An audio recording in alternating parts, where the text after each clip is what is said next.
and welcome to this podcast brought to you by Just, the UK's first enforcement market integrator, and Aram, which has been helping organisations to prevent and resolve problem debt for over 25 years, with me, your host, Steve Coppard. It's time to grab a cuppa as we give credit where credit's due to our expert guests. For this episode, I spoke to Mark Francis from DebtManagers in New Zealand. Following a number of conversations on LinkedIn, Mark and I met up in the summer of 2023 when he was in the UK on holiday, and we spoke about all things debt for over 5 hours straight. Everything from machine learning, dynamic next best action codes, the evolving role of generative AI, to regulation, compliance and good conduct. Mark is one of the leading voices in the debt conversation in New Zealand right now, pressing for better treatment of those in debt and an industry code of practice amongst other things. I took the opportunity to ask Mark what it is about the industry that keeps him awake at night. Let's dive straight into the podcast and hear about Mark's expertise in this area. So, Mark. Yeah, good morning from Auckland in New Zealand, Steve. It's early in the morning here, 6:45, so thanks for having me. My name's Mark Francis. I'm the Executive General Manager of a company called DebtManagers. We're New Zealand's largest debt purchasing company, and as I said, we're based in Auckland, New Zealand. I get asked a bit, what is your mission? What do you do apart from buy debt and collect debt? And we've established that it's our mission to create a fairer financial world where everyone thrives. And what does that mean? It means we want to manage difficult debt with people and give Kiwis a chance to feel financial certainty and confidence. So through the execution of what we do, we want to help people positively transform. Right, that makes a lot of sense, Mark. So given that I'm a debt head from the UK and you're a debt head from New Zealand, do you want to just give the listeners a brief history of how we know each other and why we're sat here on opposite sides of the world talking about the same thing? Yeah, I will. And also let them know that, I do make contact with you a bit for a bit of advice and, either with yourself or with Aram, as I'm trying to learn about the landscape in the UK. Here in New Zealand, it'd be fair to say that we're behind the UK in a lot of our thinking, a lot of the developing processes around such simple things for you as vulnerability awareness. And I knew that the UK was progressive in this thinking. And you were already doing the things I was trying to think about and articulate. So, I looked to England for learning opportunities. Talking to yourself online through LinkedIn, it was obvious that there was synergies with you and with Aram. And went online and I understood Aram was working with big clients here in Australia.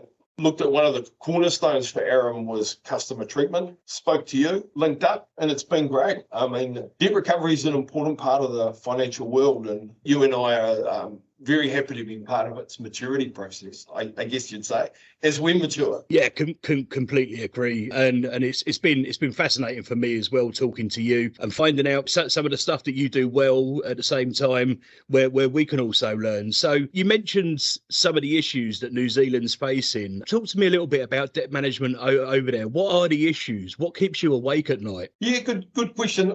I think what keeps me awake at night, well, a lot of things really.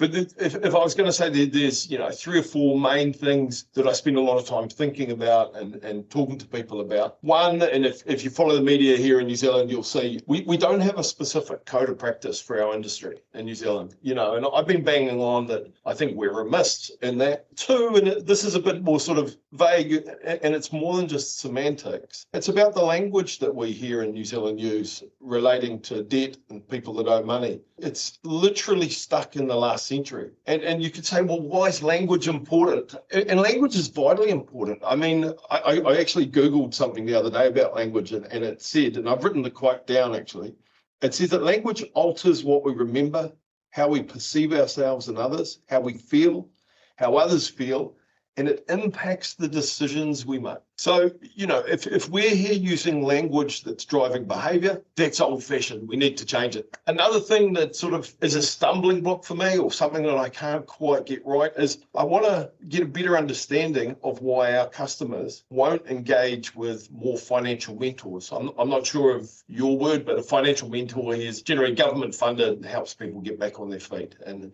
you'd know, as a debt head, I love that. You'd know, and I know that they do a great job, but you've just got to get people there. And I struggle with that. The other thing that I sort of keeps me awake at night is in all amongst this, And, I don't want it to be too contentious, but in all amongst this, we also need to talk about personal responsibility when we talk about debt. And I think sometimes we forget that. I'm happy to share thoughts on that later if you want. But that might be my ongoing top four that I stare at the ceiling at 2 a.m. worrying about. Look, if it makes you feel any better, Mark, they all sound very familiar to me. Yeah, and thinking about developments in the UK over the last couple of decades, it'd be interesting to hear how that's manifesting itself elsewhere in the world. So should we start with a little bit of a deeper dive into the code of practice issue then? Yeah, for your audience in the UK, it'd be interesting for them to know that this is something that I'm in the media a lot here about, and I'm trying to cobble groups of people, first to see that it's an important issue, but B, then what are we going to do about it? So for the last 2 years, I've been cobbling, and I'll talk to you about what the positive results of that is shortly. So a code of practice for the debt recovery industry in New Zealand, we just don't have one. And, I've got a saying that, oxygen expands in a vacuum. And I'd say in the absence of a code, there's reportedly behaviours in the industry that, they're unacceptable or old-fashioned. And we both know that, these sorts of behaviours can hurt people. I'm not talking about the old-fashioned hurting people. I'm talking about, hurt people financially, spiritually, emotionally. You and I have talked about impacts on mental health. And it's my argument that a lack of code causes behaviours that has negative impacts. A report in New Zealand last year by Victoria Stace entitled Debt Collection in Aotearoa from a Perspective of Financial Mentors. Aotearoa is what we refer to as New Zealand. It clearly showed and apparently concurred that we did need a specific set of guidelines. What is best practice? Not just for me as a commercial entity, but for the government. Everybody's sort of doing their own thing. And at the moment, everybody interprets the Australian set of regulations. And I just think it's not really satisfactory. We don't interpret Australian building code or UK building code. So why are we bastardising something that's not designed for us and doesn't understand the challenges we have? There was even in the media a couple of weeks ago that the government collection departments aren't even cognizant of some of the basics as recognising economic abuse, debt that comes out of domestic violence. So we need one. And I think if we agree with the report by Stace on the behaviour of debt collectors, then this unregulated self-interpretation model's not working. Things even like, what's a contact attempt? Is it if the phone goes once? Is it if it goes 10 times? If it leaves a message? I mean, and these all have significant outcomes. It's a good customer with difficult debt that's not being protected by a code, I think it's an issue. What else? The licensing of debt collectors. We're not licensed. I'm not sure. Are you guys licensed? We are in terms of the folks who go out and visit people on the doorstep, but we are a completely different sector before that. But our debt advice agencies, so your financial mentors, they have to be authorised by the Financial Conduct Authority, which is our regulator on that side. And then it's not so much licensed as so far as enforcement agents, bailiffs have to go and stand before the court once every couple of years and go undertake a fit and proper person test and make sure they're up to date with all the regulations, that sort of thing. Which we know is intuitively right, I guess. But so we're not licensed. And I actually have an email from the owner of one of New Zealand's biggest debt collection companies telling me that licensing would simply add another layer of cost. So it's therefore not the answer to keep the rat bags out. And this is where we are. We're stuck with this thinking. And we know that any industry that has carefully thought out regulations, related to the tasks, policies and execution of duties, creates safety, creates best practice, and regulation, when inclusive, and I'd argue has been built and developed by all interested stakeholders, so there's not unintended consequences. It excels industries into excellence. And I think where I'm coming from is we want to, DebtManagers wants to, drive the industry into excellence. And I think we're obligated to do it. My caveat on this is the Financial Services Federation have done a great job. They've come out with a document that isn't a code of conduct as such, but, I am on record as saying I think there's more to do than what that document offers. Does that sort of explain where we're at? You can tell that I really want this. Yeah, no, look, it does, Mark, and there's an awful lot in there that resonates. So our trade body in the UK that covers, like I said, the remote collections bit. So just letters, phone calls, and messages, stopping short of doorstep visits. So they implemented a code of practice that's almost universally adopted. And our regulator then went further, first through the principles-based approach of treating customers fairly, which is a thing here. It's got 3 pillars of making sure that repayments are affordable, making sure we identify vulnerability in a timely manner, and signposting to free debt advice. And then more recently, it launched what's called the consumer duty, which places an onus on firms to ensure good outcomes at every step of the customer journey. So not just fair anymore, but good. And for the folks who do the in-person collections, so your kind of your field agents, it's enforcement agents over here, used to be called bailiffs. Anyway, like I said, they go into court every couple of years to make sure that they know what they're doing. And I guess I'd argue that additional layer of costs, you've probably already got it built into the process through waste, through not doing the job properly first time. And actually by driving the industry into excellence, you get much better outcomes in every single case than you would if you don't take on it. So it may be an upfront cost, but in the long term, I guess you'd save money. And we have a similar code of practice that's been issued by the trade body relating to the field agents, the enforcement agents over here, and what you call the rat bags. I'll go for the odd rogue agent or company because they do exist, right? So let's not pretend that they don't. But the UK enforcement market, in partnership with the debt advice sector, so your financial mentors, has set up at the moment a quasi-regulator. So the industry itself has set up a quasi-regulator, which we hope is going to get statutory footing within the next sort of year, 18 months. So even though we may have some things, in a better shape, we still recognise that there's work to do. And actually, because we've seen it in other pockets of the industry, we recognise the value of actually doing that as well. Yeah, and I think it's just, why wouldn't we all want to work in something that's all buttoned up and is aligned with the values of our vendors and the communities we work in? So what I've done is because I'm extremely passionate about this, I've actually organised a hui, which is a small conference at our cost, and we've invited financial mentors, community law officers, regulatory bodies, some of our clients, and I've even invited some of our customers, because nobody understands the system better than someone that's been through it. And we're going to sit in a room and we're going to scope out what best practice looks like.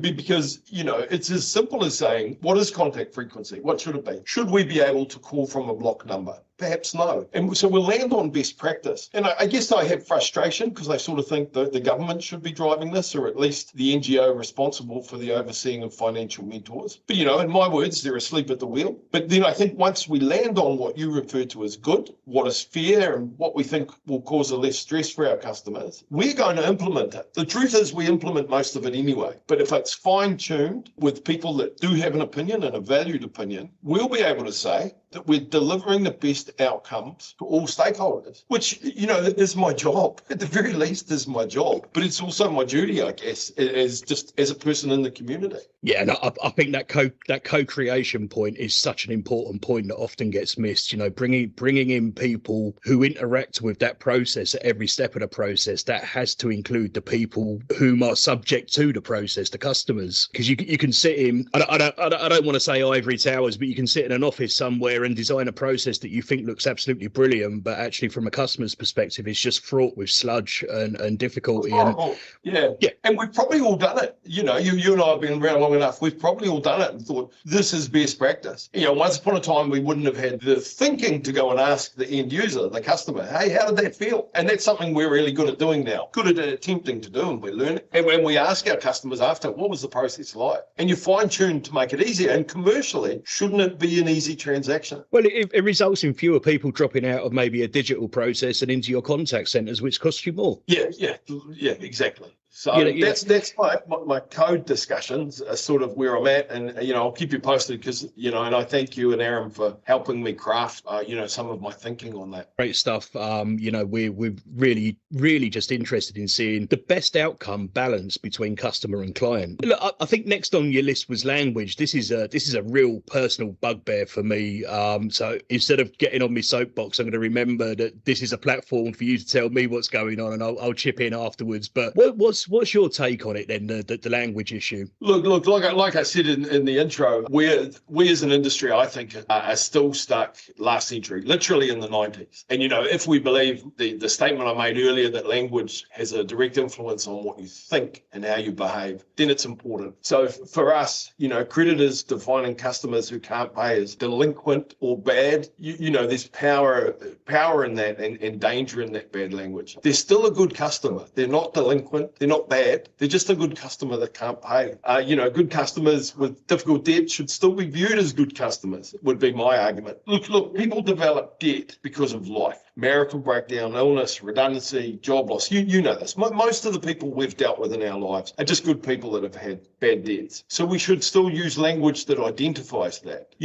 I have to tell you, when we rebranded to Debt Managers in January 2022, one of the biggest internal debates was my wish to change the name of our customer internally from debtor, which I've used for 30 years, to customer. It might sound like semantics, but the conversations were huge. And you're smiling when I'm talking to you because you understand this. In simple terms, the debtor is a simplistic name. It allows clarification between the person who owes the debt and the person who's owed, the creditor, right? But we believe there was a judgmental connotation to it, and we decided to change. And I've got to be honest, here at Debt Managers, we've got some pretty seasoned staff. We've got some people that have been around the traps. They're long in the tooth, world-class, what you would call a collector. I now call a debt manager. They're good at what they do. And they were worried that the language change would cause us commercial problems. But we got to the point we agreed to change. And mate, we haven't looked back. I got a customer survey results back yesterday, and the comments of some people show they've had excellent customer service. And so this is a debt recovery company that's using language that promotes excellent customer service, and that's through the use of language. Does that make sense? It makes perfect sense. So the reason I was grinning, Mark, is back in 2001, I worked for the tax authority in the UK, and they moved. I was a frontline collector at the times, and they moved away from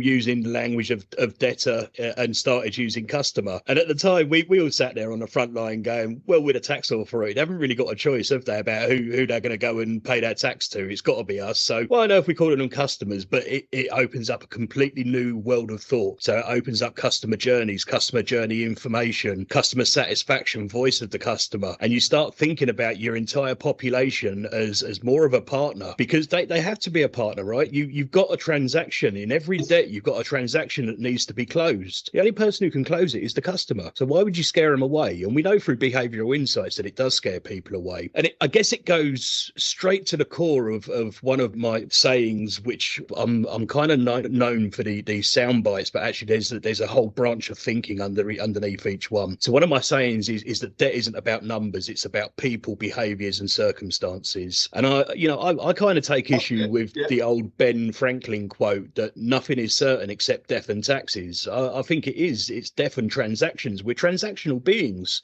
Even if you work, you live off the grid, you've got a transactional manner with nature, with your environment. And when you think about it, like I say, debt is just an incomplete transaction. So it resonates both with, I think, the work that our regulator has done, alongside a campaign that went off in the UK called Stop the Debt Threats, which looks like it's about to successfully see our Consumer Credit Act of 1974 be repealed, and the contents of that legislation to move across into the realm of the regulator, where it will be able to enjoy a higher level of continuous improvement as best practice shifts over time. But at the moment, there's stuff in there that means you have to send shouty capital red text at people, and all it does is disengage people further. You want to be. I've seen that, the unintended consequences. I agree totally. Got some really good behavioural insight studies that show one of the key things is the messenger and how you portray yourself as a messenger. Because if people don't like the way you portray yourself, they're less likely to engage with you. And so we've seen this actually. If you can prime the customer, which is another part of behavioural insights, by saying, hey, look, you don't have to tell them that you've got the data that supports this, but you can say, if you want to set up a 3-month time time to pay, then or repayment plan, then scan this QR code in the letter. If you want to set up a 6-month, scan this one. If you want to talk to us via web chat about having longer to repay than that, then scan this one. And actually what you're doing is you're telling the customers what the outcome of the conversation can be before they've even had to go into the conversation, as you take away all that mystery and fear from it, and the engagement rates just go through the roof. Yes, so, and that's relying on our understanding, our innate and learned experience, that most of the people do just want to know how they can pay it back. And sorry, just while you're talking, I was thinking about this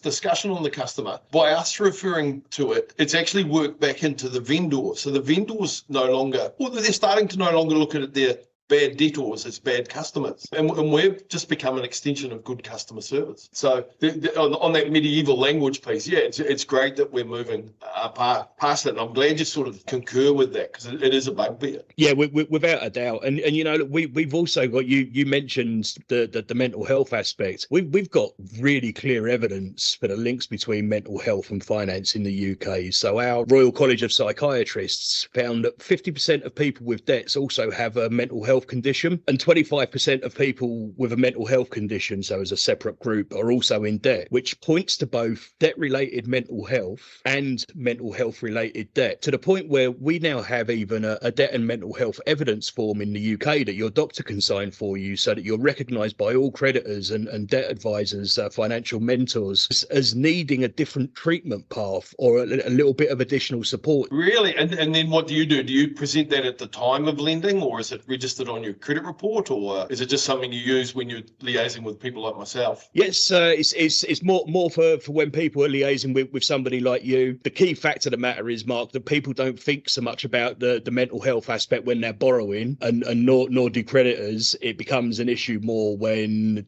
either the debtor's got on top, or through some other life event, like you mentioned earlier, you know, relationship breakdown or redundancy has led to mental health, and actually people then feel unable to deal with their debt, or actually, you know, the mental health issue is what's created the debt, because they then go borrowing and spending. Yeah, it's a symptom of, and we see that. We actually, just to segue it a little bit, we actually have a debt relief program where if someone not even necessarily provides evidence, but if one of my staff think, based on their wisdom experience, that there were those issues relating to the creation of the debt, we have a policy where we can, and most often do, write the debt off. We also, and this will track into my next piece on financial mentors, if we can refer someone to a mentor and the mentor advises us of such and a variety of other things, yeah, we actually just write the debt off. We believe it's in the best interest of society to write it off. And the cynics will say, well, yes, but you know, you've got so much debt. But the reality is I could quite easily collect it. But we choose to write it off to get this person up on their financial feet, because it's there. And I remember you and I have talked about suicide statistics in the UK, which were horrific. And I've since read a couple of research papers on self-harm in periods of austerity. And if New Zealand is mimicking the UK, and we have no reason to think it won't, in terms of self-harm due to debt, we've got a bloody problem here. We've got a problem, and we need to fix it. Yeah, and you know, I want to say fortunate to have the data. We're unfortunate to have the problem that the data shows, but we only have that because the NHS, the National Health Service in the UK, commissions once every 7 years what's called the Adult Psychiatric Morbidity Report. So in other words, what are the psychiatric factors that lead to people's deaths? And a great think tank, Policy Institute over here, the Money and Mental Health Policy Institute, did some analysis on that, and they shared with me their methodology. And I had some clever people, not like me, but some people who actually know what they're doing with numbers, look at it and say, actually, Steve, you know, the methodology is good. They could have overstated it and they could have understated it, but this is probably about where it ends up. And you know, the numbers you and I spoke about were 400,000 people a year in the UK who consider taking their own lives as a result of being indebted, and 100,000 actually attempt it. Now, we don't have 100,000 people a year dying from suicide as a result of debt, but just the fact that people were in a bad enough place with debt, did they even entertain the thought, is more than enough. Oh, I agree, and it's definitely driven some conversations here and some learnings here. Well, I'm actually talking to a couple of different universities about getting some research done here so we can look at it, and then I can give the research to the community. There's learnings off it. We collectively need to do something about that. And I think these conversations and softer, fairer approaches and a code of conduct, we'll get there. And, if we only stop one person thinking about it, we're better than we were. Yeah, and even within that, I know for example, one of the global platform providers has plugin modules, and a couple of them address exactly sort of like some of the stuff that we've been talking about. So I know you can get a module for one of the platforms, one of the leading providers of income and expenditure software in the UK, which uses what we call in the UK our standard financial statement, which is the gold standard. In other words, the I&E form developed with creditors, debt advisors, and government, and accepted to be best in class. It uses that, and if it becomes apparent through the income and expenditure form that people would benefit from free debt advice, there's another module that you can add on that will do a warm handover directly from the income and expenditure software straight into one of the most well-known free debt advice financial mentor agencies in the UK. So for us now, that sort of the advice is so much part of the debt resolution journey. We couldn't imagine life without it anymore. No, and I like that warm handover idea. This actually probably gets me to my next piece on financial mentors. We work really closely with financial mentors. I travel up and down the country meeting ones, especially in rural areas that may not have had access to someone, at my level within a big company, and we share ideas and they understand processes. So I think the first thing I'd want to say in New Zealand, our financial mentors have to be seen as world-class in their commitment and application. They're not licensed and most don't have professional qualifications, but they still do a massively good job. They do have a recognised leadership body, and I've mentioned previously, I think they're MIA. I actually call them the Hermit Kingdom. And they, in my opinion, they don't engage much. But, the people at the street level, at the tip of the spear, they do a marvellous job. We have several operators in our collection strategy or debt management strategy where we are referring people constantly to mentors. We hand out documentation when we do community or face-to-face visits, referring people either to a free number or a local person. Some people like dealing locally, some people like 0800 numbers. As I said, we openly provide debt relief or debt write-off for people engaging with mentors. But I guess what I need to do is understand why people they still won't engage. And you and I, we understand people are embarrassed and things like this. But I think if we understood it better and if we applied our collective horsepower to getting people to engage, we'd have better results. Now, example, we put a lot of horsepower into getting people to engage with us to pay the debt. I think, and I'm trying to put as much thought and interaction to try and get people to engage more with mentors. And it's interesting, there was a report out in New Zealand last week. In New Zealand, and I don't know how it looks in the UK, twice as many women engage with mentors as men. A couple of reasons. Women, by and large, in New Zealand anyway, if they're living on beneficiary income, quite often have children, so they have higher earnings, so they obviously have higher debt. But I'm just wondering if the idea that men don't engage because they don't have as much debt is wrong. Maybe men don't engage because there's all these things around men's mental health we need to understand. So, I think I need to understand why, and it's a bit of a lone voice at the moment. Why don't people pick up the phone and speak to a mentor and get free wraparound financial advice and any other services? Sort of that's what I'm struggling with at the moment there. In the UK, and actually, I believe this organisation operates in New Zealand as well. Tell me if I'm wrong, Mark. But Christians Against Poverty is yes. So they've done a lot of research in the UK and find most people don't engage with debt advice until they're sort of 3 years past the point when they should have. And they put some brilliant, I say brilliant, inspirational things like that people like you and I can learn from. Videos up on YouTube and actual customers, real customers who've been filmed talking about their experience after they come out the other side of it. And there's one, I can't forget it. It had me in tears the first time I read it. It's Neville's story. And this guy Neville was talking about the fact how he had a couple of kids and his wife, kids are teenagers. He was talking about the fact, they slipped into debt, how he then felt like a failure because he wasn't there to provide for the family, the sort of old school thinking about traditional gender roles within a relationship. And actually, because all the debt was in his name, if he wasn't there anymore, then the family would be scot-free, not thinking about his own value in what he brings to the family, but just thinking, if you eliminate me, you eliminate debt. and therefore was thinking down the suicide route. And I think, stories like that are shocking. So trying to get people to debt advice it should be all of our ambition within the industry when it's needed. And I think, let's be really clear, it's not about being sort of dewy-eyed and bleeding heart, pink and fluffy snowflakes. It's about setting affordable repayment plans with lower breakage rates, which means lower costs for the business, higher levels of repayments, and less stress on the individual involved. They're actually lifting themselves or being lifted out of the burden of debt, which is a great thing for everybody. Like you said earlier, most people do want to pay back. They just can't at that moment in time. Yeah, and I think it's not only the burden of debt, because remember, a lot of the people will pay off over a long period of time. So the cynics will say, well, just starting the repayment plan doesn't change their life at all. But you and I know, and you'll have data to prove it, I'm sure, just dealing with the problem, just speaking to someone, maybe entering into a repayment plan, maybe talking to Mark Francis and DebtManagers and knowing that you've got